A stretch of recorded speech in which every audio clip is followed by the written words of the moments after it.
character lang. Gusto mo nun, Madge? Ang ganda naman itong unang tanong mo sa akin. Oo.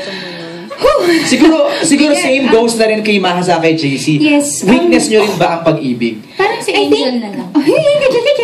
I think, eto lahat naman tayo makakarinig dito eh.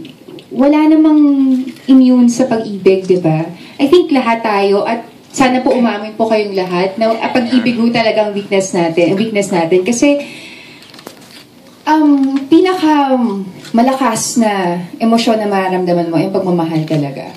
Dahil sa pagmamahal, pwede ka magalit, pwede ka magselos, pwede ka maging masaya, diba? So, pag-ibig nga naman.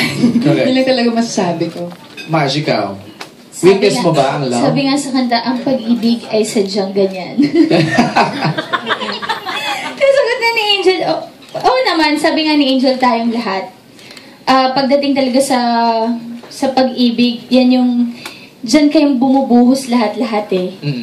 Tapos, pag hindi na ibalik sa'yo yun, manghihina at manghihina ka. Tama. JC. Ako po talaga, yung pagkatao ko, generous talaga eh.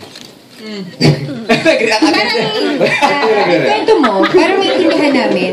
Hindi kasi si Max, yung character ko, very generous kasi magbigay ng love.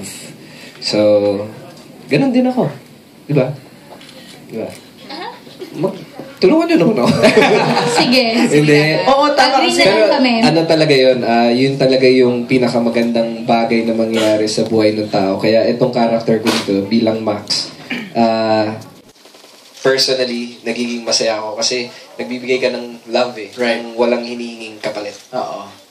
Henry, ano bang inspiration nyo dito sa The Legal Wife? Saan mo napulot itong kwentong to?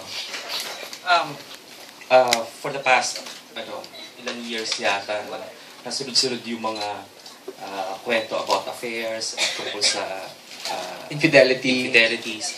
Napansin lang namin nung una na parang hina-highlight lagi ang kwento or yung parang ang bumibida palagi are the other women. Parang ina-explain lagi the other woman. Okay.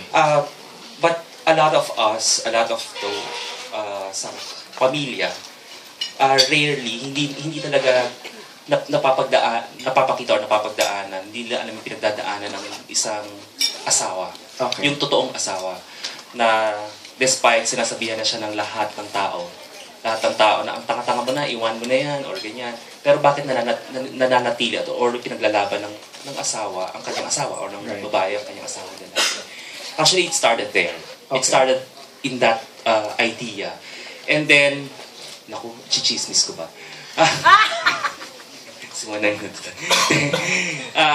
Siguro kasi ang dami naming kaibigan sa produksyon na may pinagdadaanan talaga. Na ganun din ang storya. Na ganun ang kwento. So, sabi namin, what if we create something, a soap opera about this intricate relationships of the wife in particular.